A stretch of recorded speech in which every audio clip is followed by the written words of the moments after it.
প্রায় ৫০০ বছর আগের কথা। এক অলৌকিক ঘটনায় মালদ্বীপে ইসলামের আলো ছড়িয়ে পড়েছে। লোকজন দলে দলে দাখিল হয়েছিল ইসলামে। প্রখ্যাত মুসলিম পর্যটক আল্লামা ইবনে বতুতা রহমতুল্লাহ আলাইহি বিখ্যাত ইতিহাসবিদ। তিনি সমগ্র দুনিয়া ভ্রমণ করেছেন।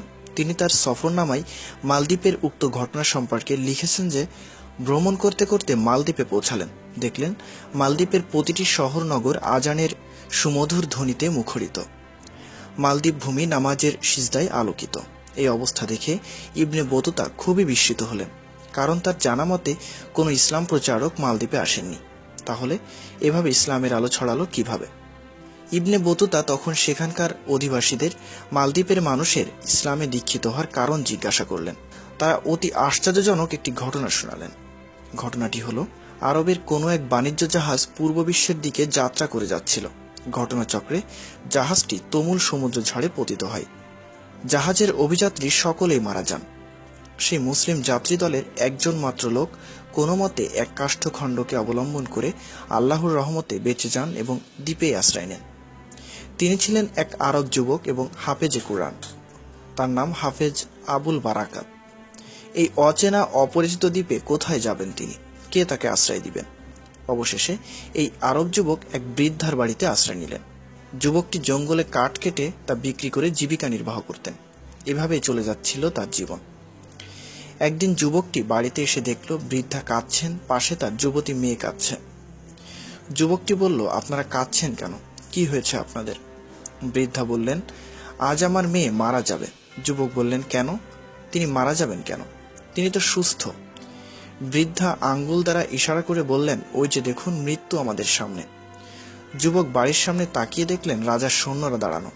যুবক বলল, তারা কি আপনার মেয়েকে হত্যা করবে? বৃদ্ধা বললেন, না, ব্যাপারটি তা নয়। রাজার সৈন্যরা আমার মেয়েকে নিয়ে যাওয়ার জন্য এসেছে। কেননা আমাদের এই দ্বীপে প্রতি বছর একটি নির্দিষ্ট তারিখে এক সামুদ্রিক বিপদের উদ্ভব হয়, যার থেকে রক্ষা পাবার উপায় হলো আমাদের দ্বীপবাসীদের পক্ষ থেকে এক যুবতী মেয়েকে ওই দিন সূর্য ডোবার পর সমুদ্র উপকূলে একটি মন্দির আছে, সেখানে রেখে আসতে হয়। পরের দিন সকালে সরকারি লোকজন সমুদ্রের কিনারা থেকে ওই মেয়ের মৃতদেহ উদ্ধার করে আনে। প্রতিবারই লটারির মাধ্যমে নিরূপণ করা হয় কোন মেয়েকে পাঠানো হবে। এবার লটারিতে আমার মেয়ের নাম উঠেছে, তাই আজ রাতে তাকে সমুদ্র উপকূলে পাঠানো হবে, সেখানে তার মৃত্যু অনিবার্য।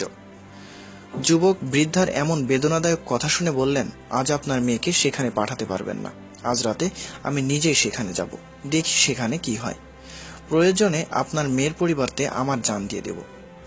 এরপর যুবক বললেন, রাজার সৈন্যরা যাতে চিনতে না পারে তাই আপনার মেয়ের পোশাক আমাকে পরিয়ে দিন, আমি আজ তাদের সাথে যাব। উল্লেখ্য যে যুবকের বয়স ছিল খুবই কম, তার দাড়ি গোঁফ কিছুই গজায়নি, কাজেই মেয়ের বেশে তার ধরা পড়ার আশঙ্কা ছিল না। বৃদ্ধা যুবকটিকে নির্ঘাত মৃত্যুর দুয়ারে ঠেলে দিতে রাজি হচ্ছিলেন না, কিন্তু যুবকটি বোঝালেন যে তিনি মুসলমান। মুসলমানগণ আল্লাহ ছাড়া আর কাউকে ভয় পায় না। তার জীবন মৃত্যু আল্লাহর হাতে। আল্লাহর হুকুম না হলে কেউ কাউকে মারতে পারে না। তাছাড়া তিনি হাফেজে কোরআন, তাই তার বিশ্বাস আল কোরআনের বরকতে মহান আল্লাহ তাআলা তাকে হেফাজত করবেন। এভাবে যুবকটি বৃদ্ধাকে নানাভাবে বুঝালেন। শেষ পর্যন্ত যুবকটির অত্যাধিক পীড়াপিড়িতে বৃদ্ধা রাজি হলেন। অতঃপর রাজার সৈন্যরা তাকে সেখানে রেখে চলে এলো। যুবক সেখানে উত্তম রূপে উজু করে ঈশার নামাজ আদায় করলেন। এরপর খোলা তলোয়ার সামনে রেখে সমুদ্রের ঢেউ দেখতে লাগলেন এবং পবিত্র কোরআন তেলাওয়াত করতে লাগলেন। রাত গভীর হতে থাকলো, চারিদিকে নিস্তব্ধতায় ছেয়ে গেল। প্রকৃতি নিদ্রার কোলে ঢলে পড়ল। শুধুমাত্র 3টি প্রাণ জেগে রইল, যাদের চোখের নিদ্রা বিদূরিত হয়েছে। তাদের এক হলো আরব যুবক, যার চোখ ছিল সমুদ্রের দিকে আর বুকে ছিল ঈমানের বল। আরেকজন জাগ্রত ছিল, সে ছিল গরিব বৃদ্ধা। উদার ছিল আর যুবকের চিন্তায় সে ছিল অস্থির। আর তৃতীয় যে প্রাণটি জেগে রইল সে হলো যুবতী কন্যা, যে আরব যুবকের চিন্তায় অনবরত কেঁদেই চলেছিল। হাফেজে কোরআন যুবকটি অন্ধকার রাতের এই নিথর পরিবেশে সমুদ্রের কিনারস্থ সেই ভয়ঙ্কর মন্দিরে বসে অত্যন্ত হৃদয়স্পর্শী সুরে কোরআন তেলাওয়াত করে যাচ্ছিলেন। এই মুহূর্তে সকল অপশক্তির মোকাবেলায় কোরআনই তার অমোঘ হাতিয়ার। হঠাৎ করে সমুদ্রের দিগন্ত থেকে বিশাল আকৃতির এক ভয়ঙ্কর দৈত্যের উদয় হলো। দৈত্যটি ধীরে ধীরে সমুদ্রের কিনারার দিকে মন্দিরের অভিমুখে আসতে লাগলো। মন্দিরের কাছাকাছি এসে দৈত্যটি থেমে গেল। যুবক কোরআন তেলাওয়াত করে যাচ্ছিলেন। কোরআন তেলাওয়াত করার কারণে দৈত্যটি সামনে অগ্রসর হতে পারল না। অবশেষে হার মানল ভয়ঙ্কর দৈত্যটি। সামান্য সময় অবস্থান করে দৈত্যটি যে পথে এসেছিল সে পথে ফিরে গেল। দৃশ্যের অন্তরালে মিলিয়ে গেল দৈত্যটি। সকাল হলো। সরকারি লোকজন মেয়েটির লাশ নেওয়ার জন্য মন্দিরে এলো। এসে তারা হতভম্ব হয়ে গেল। সেখানে কোনো লাশ নেই, কোনো মেয়েও নেই। তার পরিবর্তে এক মুসলিম যুবক রয়েছে। তারা রাজার দরবারে যুবকটিকে নিয়ে এলো এবং যুবকটি রাজার নিকট সমস্ত ঘটনা খুলে বলল। তখন রাজা নিশ্চিত হওয়ার জন্য মেয়েকে ডেকে আনলেন। তারা রাজার কাছে ঘটনাটি সত্যায়ন করলেন।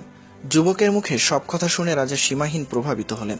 রাজা বললেন, হে যুবক, এত বড় বিপদের সামনে তুমি একাকী দাঁড়ালে কিভাবে?